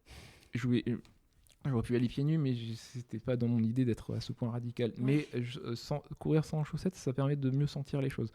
Je courais, je faisais des boucles de 2 heures, 3 heures. Je courais en ressentant chaque pas, en étant vraiment conscient. Je cours en pleine conscience. Voilà ce qu'on dit aujourd'hui dans le yoga, dans ces éléments de développement personnel, c'est être en pleine conscience dans l'instant présent. Je pense que ça, ce sont des étapes clés qui m'ont aidé. Et la course à pied, c'est un terrain d'illustration de ces outils-là de développement personnel, d'être concentré sur soi. Donc, ne plus se focaliser sur le monde extérieur, mais sur son monde à soi, d'être champion du monde de son propre monde, de s'accepter tel qu'on est, d'accepter ses rêves. Donc là, en courant, donc il y a beaucoup de moments face à soi-même et d'introspection. Donc on se dit, voilà, je suis libre de tout réinventer. Qu'est-ce que je veux être en dehors de tout le conditionnement que j'ai complètement sorti de mon esprit et dont j'étais conscient. Donc je me suis dit, voilà, je veux être jardinier. Le producteur d'huile, c'est quelque part jardinier. J'aime le dessin. Donc l'olive sur ma bouteille, je l'ai dessinée avec des crayons de couleur que j'avais acheté pour mon petit garçon. Donc j'ai dessiné le logo de ma société. Qui s'appelle Chris and Olive. Voilà, Chris et Olive, c'est mon frère, c'est Christophe, moi c'est Olivier. Donc là, tu en parlais juste avant l'interview, l'entourage. Mon frère qui vivait loin de moi, c'était le trait d'union entre nous.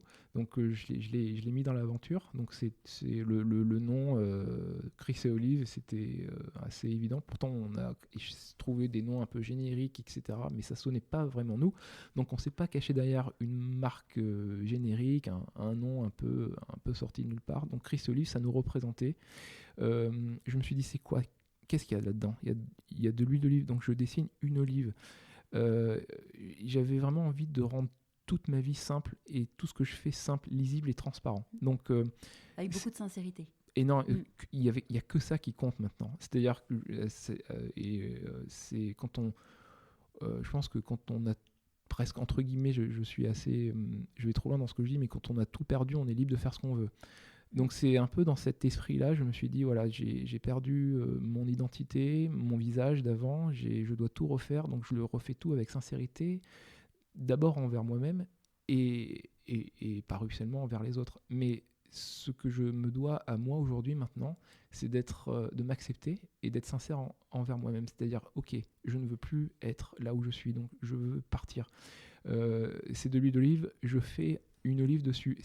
L'étiquette, c'est du papier. Je cherche du vrai papier, pâte à papier. C'est ce que j'ai mis sur ma première bouteille. Alors, l'huile, on met aucun traitement dans notre livret. J'aurais pu faire une démarche bio, transition bio. Je me suis dit non, c'est de l'huile normale. Il n'y a pas de label. On la prend parce qu'on l'aime et pas parce qu'il y a des logos ou des labels. Donc pendant longtemps, c'est la première année, au bout de 5 ans, que j'ai mis le logo AOP sur ma bouteille, qu'il est depuis longtemps. Donc, et bio, je ne sais pas si je le fais, mais il n'y a aucun traitement. Il y a le soleil et la pluie qui nourrissent mes oliviers, c'est tout. Mais notre démarche, c'est vraiment d'être dans le vrai, dans le concret, et d'enlever tous les filtres et d'être sans concession sur ces principes-là. Voilà, de vivre sans filtre, c'est d'être mise à nu. J'accepte mon visage, j'accepte ma rééducation, de reprendre tout à zéro, de plus envie de faire de la finance, d'être un jardinier de l'huile d'olive. Je veux faire du sport. Je fais comprendre à mon entourage que c'est pas prendre l'air, c'est pas comme quelqu'un qui se réveille à... Alors, j'ai aucune critique encore vers les gens qui, à 16 ans, se disent « Allez, je fais du sport parce que j'ai pris un peu de poids ». Moi, c'est inscrit dans mon besoin vital depuis petit. Donc, voilà. Avant, je faisais du sport, je me cachais de mes collègues pour pas que j'ai l'étiquette d'un banquier un peu sportif et donc pas trop sérieux. Ça, c'est un peu, malheureusement, en France, les étiquettes qu'on nous met. Et j'ai décidé de vivre, de pas tenir compte de tout ça. Donc aujourd'hui, je mêle mes passions, mon métier, tout ça, c'est moi, c'est mon monde. Donc je fais du sport avec mes clients. Voilà, il y a des chefs avec qui je travaille, je vais faire du vélo, je ne parle pas que d'huile d'olive. Tout ce que je suis, je le montre et je cloisonne plus ma vie. Alors déjà, ça permet de pas se perdre en route. C'est-à-dire parfois en faisant des concessions dans notre vie, en partageant sa vie avec quelqu'un d'autre, mais avec des collègues de bureau, avec je sais pas, avec ce qu'on pense qu'on va penser de nous. Alors le regard des autres est très important, surtout en France. Exactement. Donc du coup, je pense que de concession en adaptation, on s'oublie, on ne sait plus qui on est. Et je pense que sur le long terme, ça ne fonctionne pas. Donc moi, je suis revenu là-dessus. Je me suis dit, voilà, moi j'aime le sport, quel qu'il soit, je fais de l'huile d'olive, tout est lié. Si je peux pas, c'est parce que je fais de l'huile d'olive. Si je fais pas de la course à pied, c'est parce que je suis avec des clients. Mais je peux livrer en tenue de sport, avec des baskets pleines de boue. Voilà, c'est comme je suis. Et parfois, j'ai reçu un appel, je dis bon, là, je cours, je te rappelle tout à l'heure. Voilà, T'es transparent sur ce que tu es. Sur ce que je fais. Voilà, et surtout, je suis à ma place. C'est-à-dire, j'accepte d'être ce que je suis. Ça, c'est très, très important. Ça ouvre plein de choses parce qu'on se redécouvre. Et finalement, il n'y a plus vraiment de limite parce qu'on redécouvre ses rêves d'enfant. Et je pense que c'est Brel qui disait ça. Je pense qu'un homme, une femme à 18 ans a déjà fait ses rêves et il faut qu'il les réalise. Et je suis assez d'accord avec ça parce que bon, j'ai 2 enfants, je vois, je devine leurs rêves et je me dis, en tant que parent, c'est vrai que moi, je vais les pousser à continuer à cultiver ce rêve et de les réaliser. Bon, alors, ils sont tout petits, mais... Ils ont 4 et 2, c'est ça ? 4 et 2 ans. Alors, en les observant beaucoup, ça m'apprend beaucoup sur moi-même et je me projette sur l'enfant que j'étais. Je me suis dit, c'est vrai que je pense qu'on ne peut pas réaliser mieux que les choses qu'on aime faire et ce pourquoi on est fait, mais depuis tout petit. Je pense qu'à 6 ans, on est quasiment déjà, on a déjà tracé un peu les grandes lignes de ce qu'on aime et je pense que on a le temps d'évoluer. Alors, s'accepter, c'est pas être fataliste sur sa condition. Je pense qu'on peut s'accepter et avoir envie d'évoluer, de changer, mais au moins on mesure mieux le point de départ. Et ne pas se prendre pour un autre, c'est aussi un élément très important. Donc moi, par exemple, je me suis dit, voilà, je suis ce que je suis. Mon frère, il est ingénieur chez EDS, très bien. Moi, je suis producteur du livre, c'est très bien, c'est pareil. Et voilà, c'est parti. Et je pense que c'est important ce que tu dis, d'écouter, de regarder les enfants. Moi, c'est un parallèle que je prends assez souvent. Quand j'étais petite avec ma meilleure amie d'enfance qui s'appelle Géraldine, quand on allait chez elle, on présentait le JT. En gros, son rêve, c'était d'être Claire Chazal. Okay. Et maintenant, elle est journaliste. Elle a déjà fait des JT sur des chaînes du câble et tout. Et quand on allait chez moi, on dessinait des pubs. Okay. Et bon, j'ai fait 15 ans de marketing. Et tu te dis, mais en fait, on avait je sais pas, 6-7 ans. Et tu te dis, c'est quand même fou de se dire que les jeux qu'on faisait quand on était petite, c'est devenu notre vie, en fait. Exactement. Ouais. Mais ma femme, c'est pareil. Elle jouait au docteur quand elle était petite, elle est médecin. Mais je pense qu'il ne faut pas casser ça. Non, il faut encourager les enfants avec leur créativité. Ouais. Moi, j'étais conscient que j'allais être en marge si je poursuivais, enfin on me disait que j'allais être en marge si je poursuivais mon goût pour l'art, pour le sport, mais aujourd'hui finalement si on arrive bien à se concentrer, à focaliser, à se réinventer, on peut faire les choses bien. Je pense que si on incarne ce qu'on aime, on n'a pas l'impression d'aller au travail ou de subir un labeur. Et même si on travaille, j'ai fait 5 interviews à date et tout le monde dit que finalement ils travaillent beaucoup plus qu'ils n'ont jamais travaillé. Ah bah c'est mais sûr. En fait ils n'ont pas l'impression de travailler. Ah, moi c'est sûr, je travaille le dimanche, le samedi, à 21h quand les enfants sont couchés, je travaille, je me lève tôt. Mais c'est décousu. Moi je suis capable de vivre en ayant un emploi du temps complètement décousu. Et alors j'ai cette autodiscipline de me dire ok là c'est comme dans la course à pied, si c'est pas moi qui avance, personne va me pousser, personne va faire les ventes, va faire la production. Donc ça, c'est on est maître de son destin. Moi, c'est ce qui me convient. J'ai pas envie qu'on me donne d'ordre, j'ai pas envie qu'on me dise quoi faire ou comment le faire. D'ailleurs, quand j'ai réussi mes études, je me souviens, en fait, au lieu de travailler, j'allais nager. Et ça me mettait un peu une pression parce que je me suis dit, bon, bah là, j'ai fait mon sport et j'ai plus qu'à travailler maintenant. Et c'est comme ça que j'ai réussi mes études. C'est-à-dire, j'ai d'abord fait ce qui me convenait, c'est-à-dire activité physique, et après je me suis mis à bosser et je bossais vraiment bien. Alors que si je travaillais frustré de ne pas être dehors, de ne pas avoir couru, de ne pas avoir fait un truc qui me plaisait mais c'était à l'extérieur, et ben j'ai l'impression de perdre mon temps, je cogitais, ça allait pas. Donc il faut se connaître, retrouver ses rêves d'enfant et être au soi. Et moi, je trouve que je suis moi-même je pense que tout le monde se révèle à soi-même lorsqu'ils sont hors de soi. C'est-à-dire qu'on est soi-même lorsqu'on sort de sa zone de confort. En tout cas, on se découvre. Parce que la zone de confort, il y a tout un... Il y a plein de, c'est trop simple, c'est assez facile de vivre, on ne se fait pas violence. Quand on sort de sa zone de confort, on va un peu chercher un peu ses limites, pas pour les repousser. Et je pense que beaucoup de gens ont l'impression de repousser leurs limites, mais je pense que les limites, soit ça se travaille, soit ça se découvre, mais ça ne se repousse pas, c'est un peu inné. Donc voilà, on découvre ses limites, on découvre ce qu'on aime, ce qu'on n'aime pas. Et on se découvre soi-même. C'est hyper intéressant de se découvrir et de s'accepter.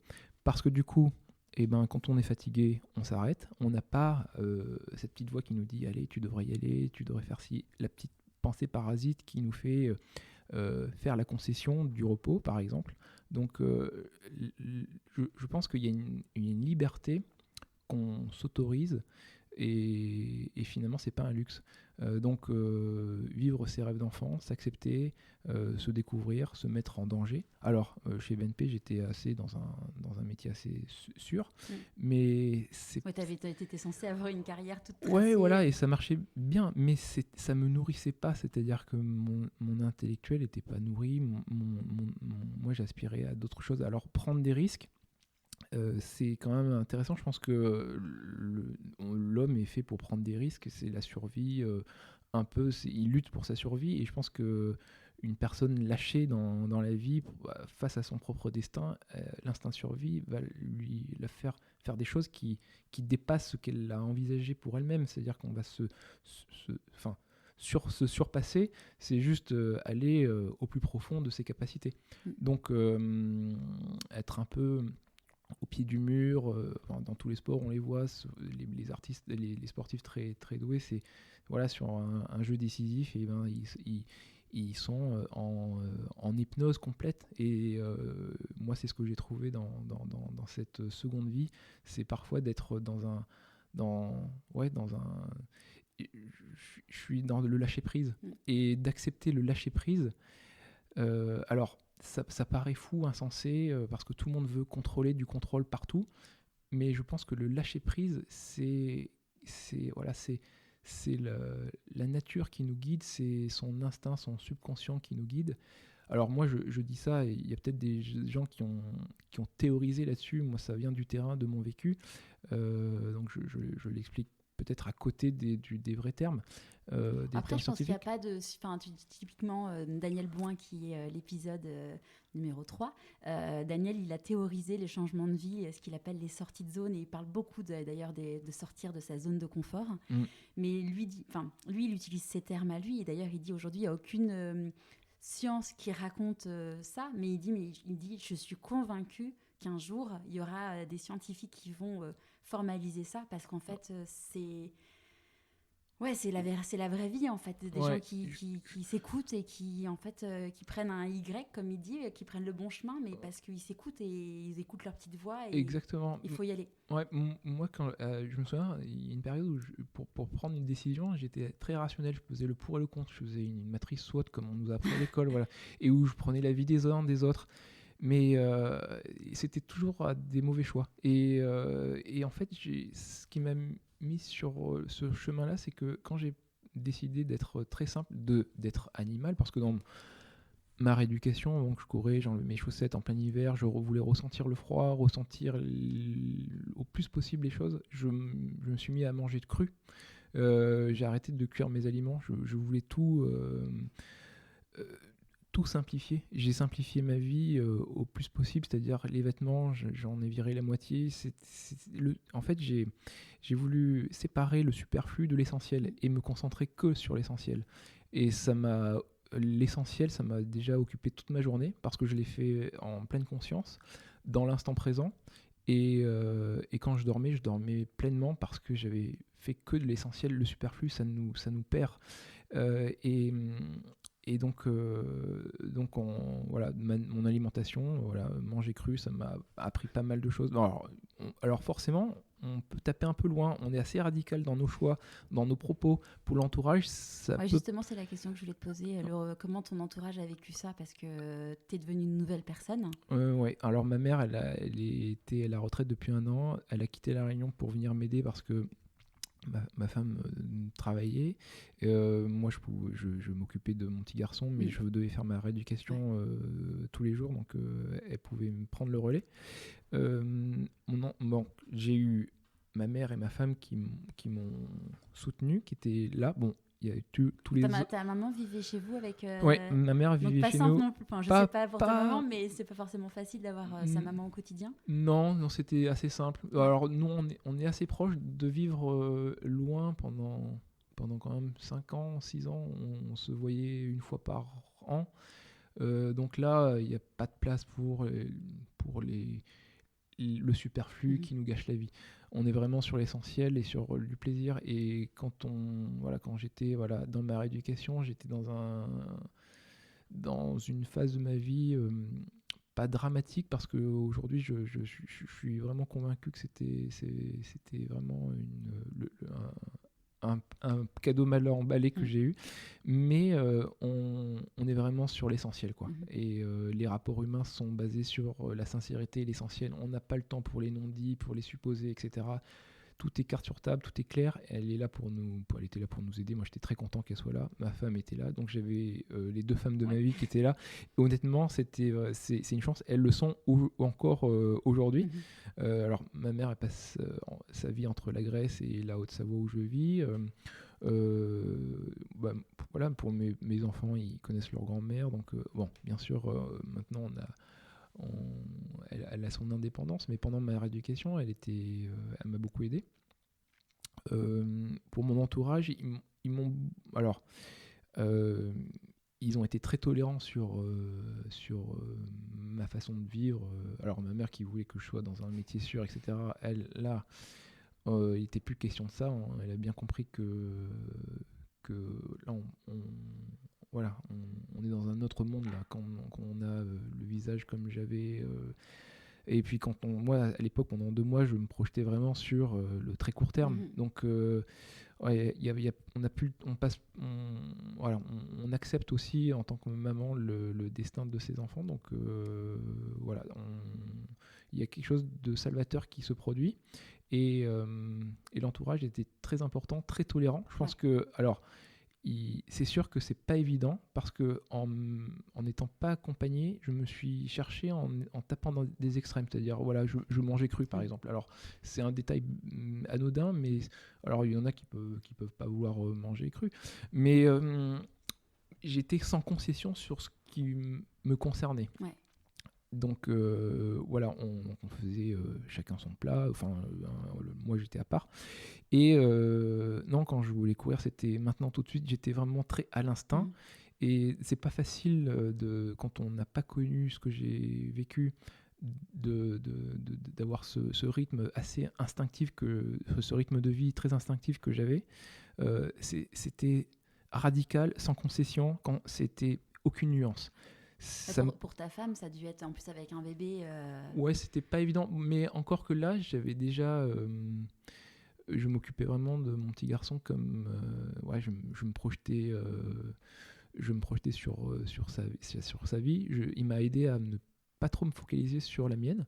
J'ai transposé en fait mon attention sur lui, et ça m'a beaucoup aidé pour pour relativiser ce que je vivais. Et d'ailleurs, pour moi, il incarne un peu ma guérison. Quand je le vois, il y a un lien qui est vraiment assez fort, qui est très fort même. Donc du coup, je me suis occupé de lui comme jamais j'aurais pensé m'occuper un jour de mes enfants, quoi. Je me suis découvert en tant que papa vraiment et avec bonheur. J'étais comme une mère, c'était instinctif, encore là c'est animal, et j'ai laissé parler cette voix-là. Je pense je pense que l'éducation a fait que les hommes sont un peu distants des enfants. C'était une ancienne génération. Je pense qu'aujourd'hui on a un peu changé, notre génération je pense qu'il y a moins d'écart entre la façon dont un père s'occupe des enfants que la mère. Après, il y a quelque chose d'instinctif et animal, le lien avec la mère est particulier, mais je m'en occupe à fond, encore aujourd'hui. Et d'ailleurs, c'est pour une journée sans les emmener à l'école, c'est pas inconcevable. Moi, je les emmène à l'école, je les prends, alors parce que je peux, mais c'est pas du tout une labeur. Même si c'est pas tous les jours facile, voilà, j'ai choisi mes contraintes, et là aussi c'est choisir ses propres contraintes, c'est ça la liberté. Ouais. La liberté, c'est pas non plus vivre seul sur une île déserte à faire ce qu'on veut. Non, la liberté, c'est aussi vivre avec son entourage. Alors, on se fait des concessions, mais il faut savoir avoir son jardin secret. Et par exemple, à table, je pense qu'on n'est pas tous obligés de manger le même plat. Alors, au même moment, c'est un peu plus difficile, mais au moins, chacun a envie de manger. Moi, je commence souvent par les fruits. On me dit oui, mais fais pas comme si. Alors, c'est vrai que finalement, la vie, elle passe avec plein de fais comme ci, fais comme ça, d'interdits. Nous, à la maison, c'est devenu un peu. Voilà, on mange comme on a envie. Chacun alors, on fait un mezze, voilà, on partage, on pioche, on prend ce qu'on veut. Il y a un saladier avec des fruits. Il n'y a pas vraiment de règles, si ce n'est, on mange à certaines heures, mais pour faciliter les choses. Mais tout devient un peu plus instinctif. Et finalement, on apprend à être tolérant, et on voit que ça va dans le bon sens, donc on ne change pas. Mon entourage, ma femme, ma mère, elles m'ont laissé cette liberté. Et au bout de 8 mois, j'ai commencé à voir mon visage qui rebougeait. Donc pendant 8 mois, il ne se passait rien. Je faisais ma rééducation, je vivais comme ça, dans l'espoir sans qu'il se passe quoi que ce soit. Et en fait, l'aspect mental, c'est que mon visage a commencé à rebouger quand j'étais dans le train pour Annecy. Voilà, je me suis été dans les toilettes du train, je me regardais et j'avais senti qu'il se passait quelque chose sur mon visage. Tu avais déjà emménagé à Annecy ? Non, ma femme allait faire un remplacement dans un cabinet qui est devenu son cabinet d'ailleurs. Et donc cet élan vers ce nouveau cadre de vie. C'était un peu un signe. C'était un signe, et du coup là, je me suis dit, ok, l'aspect mental est énorme. Alors peut-être que c'était physique ou j'en sais rien, mais je pense que c'est très lié au mental. C'est que dans le train, en partant, en quittant Paris, en allant vers ce renouveau, cette nouvelle vie, mon visage s'est mis à rebouger, il n'a jamais cessé de rebouger depuis, et je pense que j'ai dépassé les espérances que les médecins m'avaient prédit largement. Et puis voilà, là voilà, mais j'ai encore fait 1 année de rééducation pour continuer, mais la rééducation est passée par ce soulagement mental de s'accepter. Alors s'accepter en tant que visage paralysé, s'accepter en tant que visage avec des séquelles, et aujourd'hui j'ai complètement oublié ma vie d'avant. Quand je revois des photos, j'ai l'impression de voir une autre personne. Je suis hyper content d'avoir eu ce cadeau mal emballé. C'est vraiment génial ce qui m'arrive, et je pense que à partir du moment où on vit dans l'instant présent, où on s'accepte, où on met aucune cloison et on est complètement transparent, on est dans un rythme un peu, une certaine vibration. Ça c'est complètement personnel ce que je dis, il n'y a rien de scientifique là-dedans, mais j'ai l'impression que depuis que je vis comme ça, qu'il n'y a plus de hasard. J'ai vraiment la sensation qu'en tant que chef d'entreprise, je prends des décisions parfois qui me semblent complètement irrationnelles, mais au bout de quelques mois, il y a des fruits qui arrivent de ces décisions-là, et je me dis, ok, il n'y a pas de hasard. Il y a une façon de vivre un peu en vibration avec les uns et les autres, une façon de semer des graines sur son chemin, sans vraiment calculer, sans avoir une arrière-pensée un peu stratégique. Mais il y a des choses qui s'agencent et qui tombent très bien au bon moment. Alors, c'est dans des découvertes commerciales, par exemple des nouveaux chefs avec qui je travaille, des rencontres. Je crois vraiment à cette vertu-là du lâcher-prise et qui nous met sur une voie où il y a finalement peu de hasard et on se dit mais les choses sont, est-ce qu'elles sont, la chance ou c'est le bon hasard? On ne sait pas. Moi je suis convaincu qu'il y a... Si on te dit que tu as de la chance, comment tu réagis? Alors j'ai de la chance... Ouais, je dirais subitement, oui, j'ai de la chance de vivre ce que je vis parce que déjà je suis né en bonne santé. Je suis né en France, qui est un beau pays où on est libre de faire plein de choses. Donc déjà ça, c'est des choses dont on a la chance, en ayant voyagé, il y a des pays où on n'est pas vraiment libre de faire tout ce qu'on peut faire. On a quand même un certain liberté d'esprit qui ouais, quand on voit le monde, oui, on se dit ça, c'est déjà un bon départ, c'est de la chance d'avoir ça, d'être bien né et au bon endroit. Mais ensuite, je pense que voilà, quand on a ça dans la main, non, je pense qu'on est maître de son destin et on provoque sa chance, ou alors on la décide. Mais je pense que on a une bonne étoile, je dirais. Ce que tu me disais tout à l'heure, c'est que tu penses que le supplément d'âme fait beaucoup dans la vie. Ouais, je pense que quand on est en pleine conscience, quand on est vraiment affairé à ce qu'on fait, ici et maintenant, je pense on fait les choses le mieux qu'on puisse les faire. Je pense c'est une force d'être dans l'instant présent, de ne pas être parasité par ce qui s'est passé avant, de ne pas se projeter ce qui va venir dans quelques minutes, d'être vraiment là. D'ailleurs, ouais, il y a une phrase dans le livre Le Guerrier Pacifique, il y a une personne qui demande à son interlocuteur où est-ce que tu es. Alors lui il dit je suis dans une station-service, je suis assis.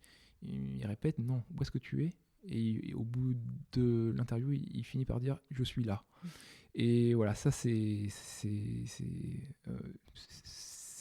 ramener les choses à la vraie vérité, c'est qu'on n'est pas là dans une maison sur Terre à Paris, on est là, toi en face de moi, et c'est ça qui compte.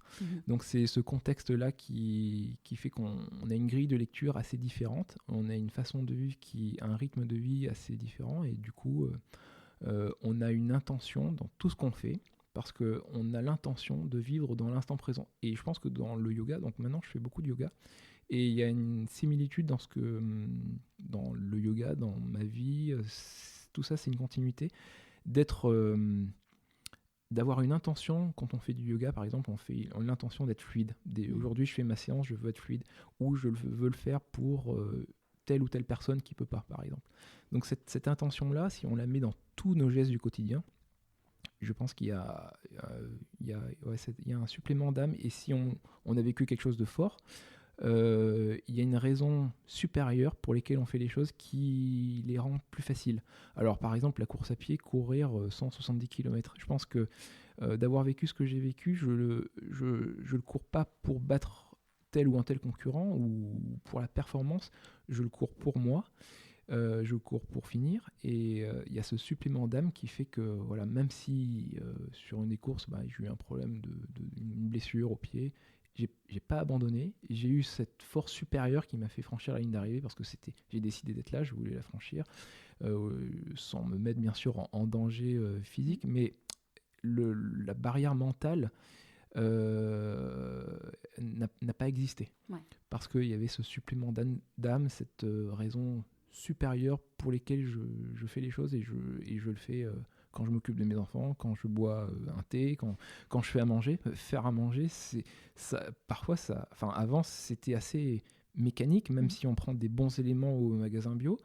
juste le fait de faire, c'est de l'art. Quand on y songe, dans les couleurs qu'on va y mettre, dans les ingrédients, si on met un supplément d'âme, c'est différent. C'est vraiment un acte d'amour pour moi.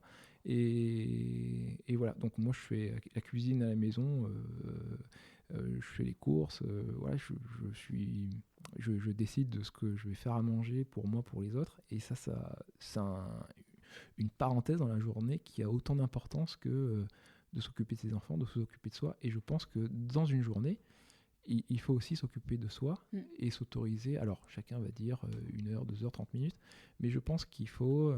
moi, je m'autorise quand je peux, mais un certain nombre de minutes, qui peut être 1 heure, 2 heures, 3 heures, où je pense qu'à moi de façon égoïste. Et alors ça, c'est aussi un élément assez... nouveau dans notre société parce qu'on nous demande tous d'être généreux, de partager, etc., de penser à l'autre et tout ça, mais pas au détriment de soi. Je pense que si on n'est pas bien, les autres sont pas, enfin notre entourage sera pas bien en fait. C'est comme en amour, on peut pas aimer l'autre si on s'aime pas soi-même. Je pense qu'il y a un point de départ qu'il faut reconnaître. Bien sûr. Et de le dire et d'accepter de se prendre du temps pour soi de façon égoïste. Si on l'a vécu ces 2 heures, aller pour moi, de façon égoïste, je cours pour moi, personne n'existe, téléphone est éteint, etc. Quand je vais m'occuper de mes enfants, mais je vais être à 200% avec mes enfants. J'ai pas de raison de penser à autre chose. Donc c'est être vraiment dédié à ce qu'on fait, et de s'autoriser, de s'accepter, c'est vraiment c'est bon pour les autres. Et alors, c'est un travail à faire intellectuel, c'est parce que ça paraît pas évident, mais c'est nécessaire. Je pense que c'est intuitif. On ne peut donner de soi que si on s'est donné à soi-même avant. Ouais. C'est comme le lâcher prise, ça paraît pas intuitivement logique, mais de ne pas chercher du contrôle, les choses se font vraiment souvent très bien parce qu'elles sont faites instinctivement. Donc voilà. Et là, Christiane Olive, donc ça a 4, 5 ans, 6 ans 5 ans. 5 ans. Oui, 5 ans, 4 ans. Je sais même pas. En fait, la vie passe tellement vite que je crois que ça a 4 ans. Et donc là, maintenant, ça cartonne Ça cartonne parce que, oui, ça cartonne. Nous, on est très contents de là d'où on a commencé. Alors, nous, on n'est pas issus d'une famille de producteurs d'huile d'olive de génération en génération. Nous, c'est vraiment, ça fait 7 ans qu'on fait ça avec mon petit frère. On est né à l'île de la Réunion, donc on n'est pas né en Grèce. On a décidé de faire une aventure en commun, de s'impliquer à fond avec beaucoup de passion. Notre objectif, c'est de donner le meilleur de nous-mêmes. C'est pas d'écraser les autres, de faire le champion de l'huile d'olive. On n'a pas la prétention d'avoir la meilleure du monde, mais elle est quand même très bonne. Elle est très bonne. Aujourd'hui, on participe à Olio Novo Days, qui est une sélection des plus belles huiles de l'hémisphère nord. Donc ça fait 2 ans qu'on participe.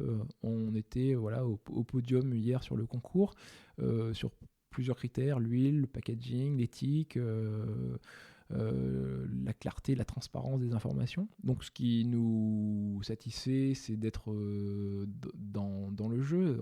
D'ailleurs, c'est aussi un élément assez important, je pense, de faire les choses plus pour le jeu que pour l'enjeu.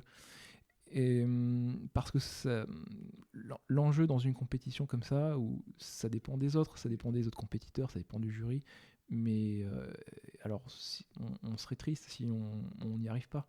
Alors que voilà, on était 2e ou 3e, qu'importe, on est dans le jeu, et ça c'est bien. Hyper intéressant. Enfin, tout ce que tu racontes est super intéressant, mais ce point c'est super intéressant. Cet été, donc j'ai fait un burn-out et j'ai lu un livre de Thomas Samut qui s'appelle Un cancre dans les étoiles.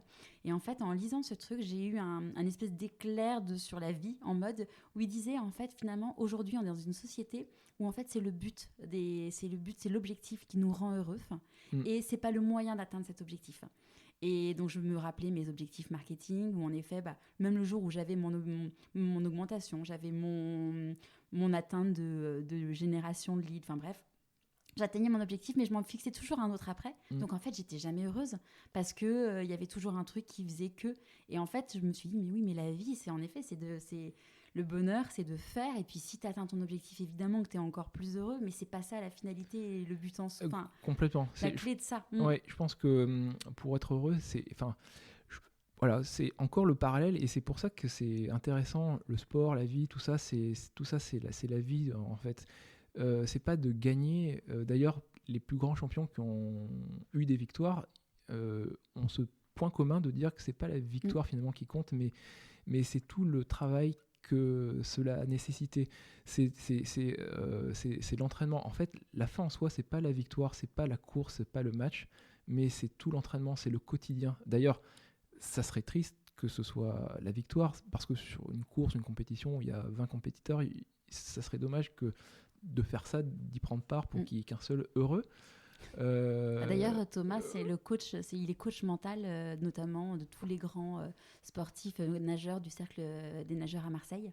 Ok, Et voilà. donc, ouais, il a vu ça. Ouais. Ouais, Il le voit encore. Moi, je pense que c'est vrai, il faut pas faire les choses pour gagner, il faut pas faire une course pour la gagner. Je pense que ça serait complètement fou de se dire ça. D'ailleurs, ça veut dire que si on se fixe un classement, dès qu'on dérape un peu, on abandonne, donc on finit jamais rien, parce que forcément, à un moment donné, il y a des hauts, des bas. Non, je pense que une compétition, une course, c'est la cerise sur le gâteau.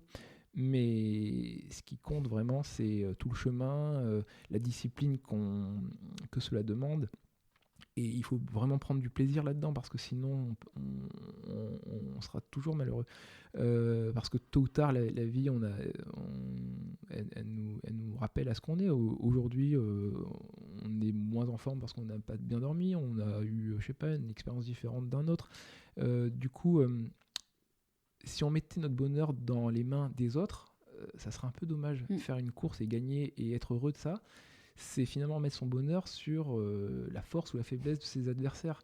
C'est un peu se tirer une balle dans le pied. Je pense que se donner les moyens pour la course. Oui, et en plus, bon, la vie, on peut dire que c'est une course, mais pas une course pour la victoire. C'est se découvrir, c'est profiter du quotidien. Et je pense que c'est une discipline, se donner une discipline, ça donne du plaisir. Moi, il y a une certaine routine dans ma vie que j'aime aussi, c'est certains repères.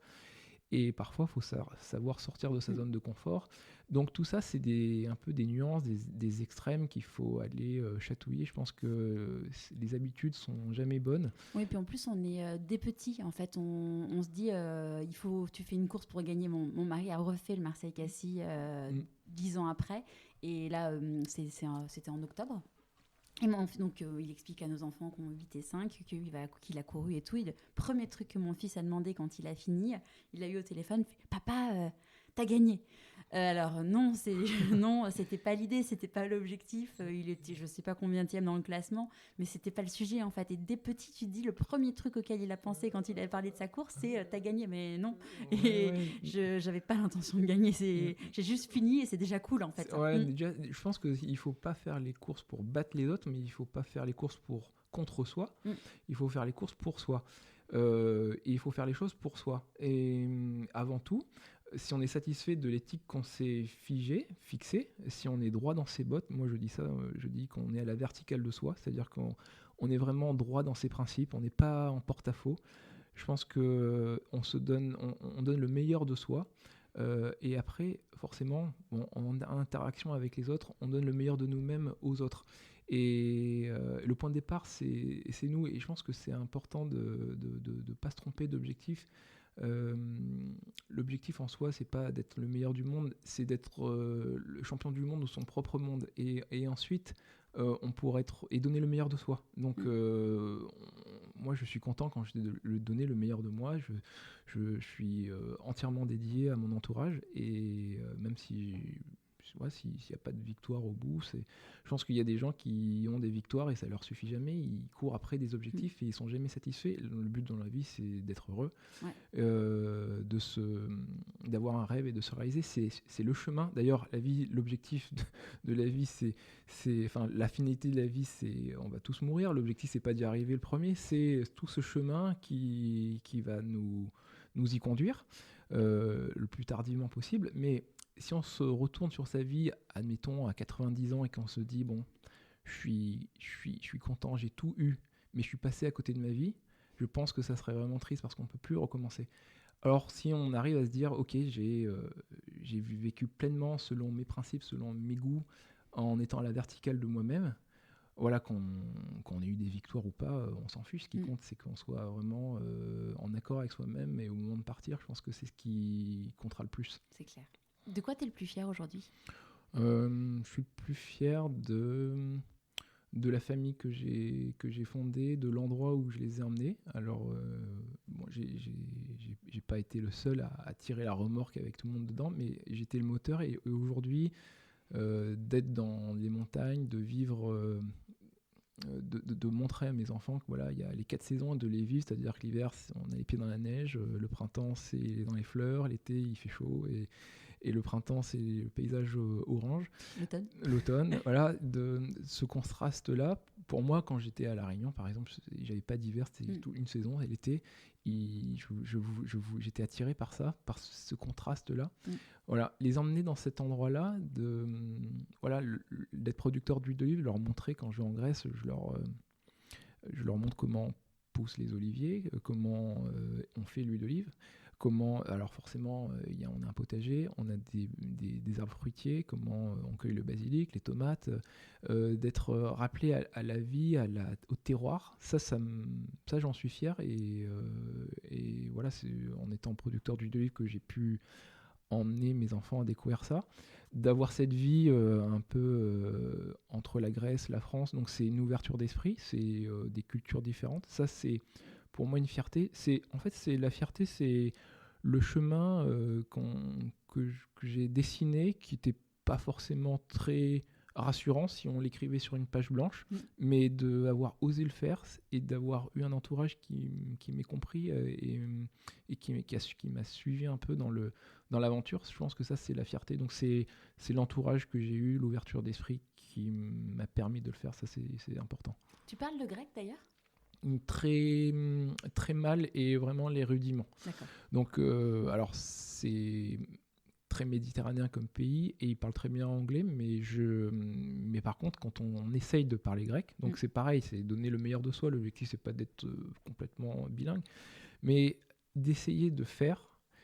Ça ouvre plein de portes, parce que du coup, il voit que tu fais un effort. Il me parle en anglais, et puis on avance. Non, je pense que non, c'est l'intention aussi, tout pareil, c'est voilà, l'intention qu'on donne dans le rapport à l'autre, d'essayer de s'adapter à l'endroit où on est, et pas l'inverse. Ça ouvre toutes les portes. Ouais. Est-ce qu'il y a un conseil que tu aimerais donner aux gens, que tu aurais aimé recevoir ? Ouais, c'est de vivre ses rêves d'enfant. Je pense que ça paraît un peu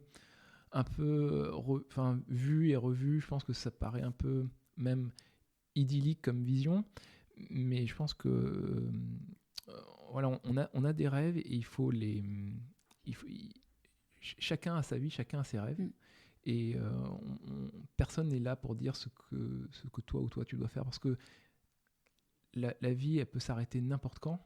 T'as pas le droit de décider pour les autres. Donc chacun vit sa vie, et puis si ça marche, ça marche. Si ça marche pas, ça marche pas. Je pense que pour retenir une personne, c'est lui donner la liberté. Alors encore une fois, c'est comme le lâcher prise, ça. C'est l'absence de contrôle. Pour moi, l'amour, je le vis comme ça. C'est vraiment laisser la liberté à mon entourage. Donc ma femme, ma famille, mes enfants.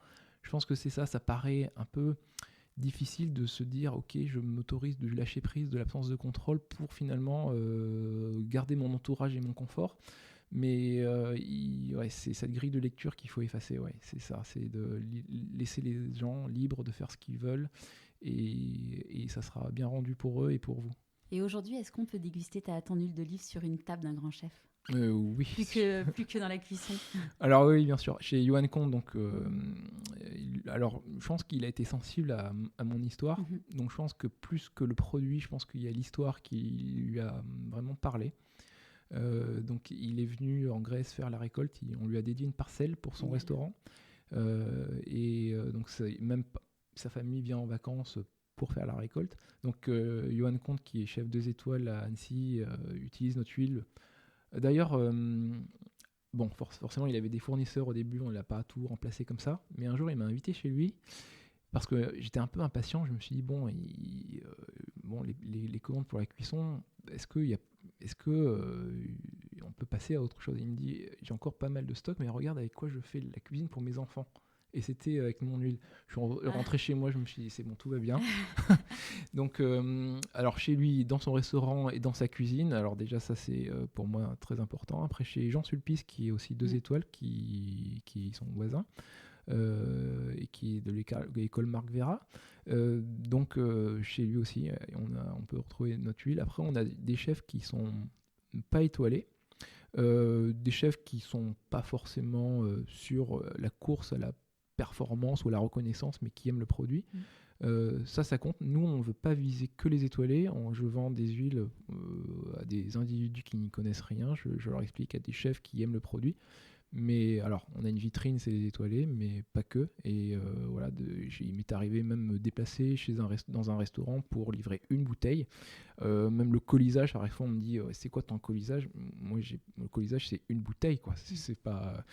Donc déjà là, on peut se retrouver sur plusieurs tables parce que finalement, les gens ils veulent plus prendre le temps de s'embêter à venir pour une bouteille. Donc c'est important de rencontrer les chefs, de leur expliquer. Donc, il y a des restaurants étoilés, non étoilés, des pâtissiers aussi. Des pâtissiers. Il y a un pâtissier qui nous a marqué, c'est Alexandre Oliver, qui était chez Johan Comte, qui a eu le Goemio meilleur jeune chef pâtissier en 2018, qui a été élu chef de l'année. Donc, on a écrit un dessert ensemble, le retour de Kalamata, qui est un dessert autour de l'huile d'olive, des agrumes, la fleur de sel et du miel qu'on produit. Donc lui, c'est le petit-fils de Raymond Oliver, qui a aussi marqué la gastronomie en France. Et lui, je trouve qu'il a un peu une espèce de folie. Il a son monde et ça marche bien entre nous parce que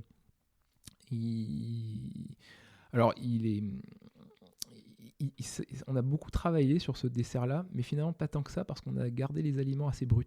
Donc chaque aliment, on gardait leur côté naturel, brut. Les saveurs sont contrastées. On a du miel et de la fleur de sel dans un même plat. On a de l'huile d'olive à la place du beurre. On a le croquant d'une tuile aux amandes et le côté liquide de l'huile d'olive. On a un peu un voyage des textures, des saveurs. Et voilà, on ne s'est pas mis de barrière. On a tout réinventé. On ne sait pas trop si c'est un dessert, si c'est un plat, mais beaucoup de gens ont voulu faire tout le gastro pour finir sur ce dessert-là. Donc voilà, ça a compté dans notre histoire. Donc ça a inspiré d'autres chefs, un autre qui est arrivé deuxième au championnat de France de pâtisserie avec ce dessert-là. Voilà, nous on est content de faire. Alors, nous on a juste fourni les ingrédients et on a écrit la recette, on a fait partie de l'aventure, c'était vraiment cool. Pour ceux qui ne vont pas dans ces restaurants-là, ils peuvent acheter l'huile d'olive en ligne. Oui, sur notre site internet, donc c'est chrisetolive.fr. Je le mettrai sur le blog aussi. Ben voilà, ils peuvent acheter toute notre production, suivre notre aventure sur Instagram aussi. Alors toutes nos photos, elles remontent sur le site. Et on partage aussi des conseils sur la nutrition, sur comment utiliser l'huile. On a une petite partie blog où on fait parler certains chefs qui utilisent nos produits. Et puis, on a pas mal de projets d'avenir d'oléotourisme, donc d'inviter des amateurs faire une récolte avec nous, d'apprendre auprès des gens qui nous entourent, parce que là aussi, l'entourage, ce qui est important, c'est important de le souligner même à ce niveau-là, c'est que lorsqu'on a un projet, c'est bien de fédérer sa famille autour du projet, de ne pas faire son petit truc de son côté. Embarquer toute la famille, c'est important parce que ça donne plus de force et sur le long terme, on est satisfait en commun et ça, le partage, c'est important. Avant qu'on se quitte, à qui tu as eu envie de dire merci et pourquoi ? Alors, je dirais merci à ma femme en premier. Enfin, il n'y a pas d'ordre hiérarchique, mais à ma femme, à ma mère, à mon frère, à mes enfants. Donc eux, voilà, à mon entourage proche. Je pense qu'ils m'ont beaucoup aidé et aujourd'hui, je fais les choses parce que je sais qu'ils sont à côté de moi et ils sont fiers de ce que je fais. Je fais de l'huile d'olive d'ailleurs, pas pour moi, mais je pense à mes enfants. C'est un travail qui se joue sur des générations. Alors peut-être qu'ils voudront la revendre, j'en sais rien. Mais en tout cas, voilà, je pense passer le flambeau et voilà, la vie d'un olivier, nos oliviers ont 600 ans. Je pense qu'ils pourront le donner à leurs petits-enfants et ainsi de suite. Et je pense que c'est une trace dans l'histoire de la famille qui est intéressante. C'est beau. Merci beaucoup, Olivier. Voilà. De rien, merci à toi. Maintenant que l'épisode est fini, je peux vous l'avouer. C'était un challenge, car avant l'interview, je ne savais que peu de choses sur Olivier. Il était le premier où il n'y avait rien sur sa vie ou son histoire sur Internet. Ce moment a également été très émouvant, car comme vous, j'ai découvert le parcours incroyable d'Olivier. Et si vous avez envie de goûter l'huile d'olive de Chris & Olive, ce que je comprends complètement, j'ai une bonne nouvelle pour vous, car Olivier vous fait gagner un coffret. Pour en savoir plus, je vous invite à aller sur mon compte Instagram, Pourquoi pas moi podcast, ou sur mon profil LinkedIn. Et encore une fois, j'ai besoin de vous, besoin de vos étoiles sur Apple Podcast, besoin que vous me suiviez sur Deezer ou Spotify. Je vous dis à jeudi prochain pour un nouvel épisode de Pourquoi pas moi.